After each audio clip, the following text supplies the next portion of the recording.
تلتمس رضا الله ولو غضب الناس عليك، ولو غضب الناس عليك. فقد صح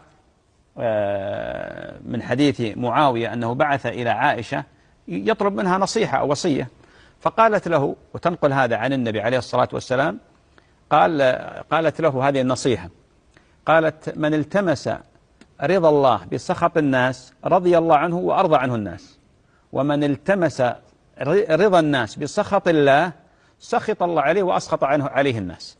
ولذلك إذا أنت التمست رضا الله حتى لو ما وافق هوى البشر وما وافق مرادات البشر ومحبوبات البشر، فأنت يعني جزما الله عز وجل يجعل الناس يرضون عنك، يلقي هيبة في صدور الناس تجاهك.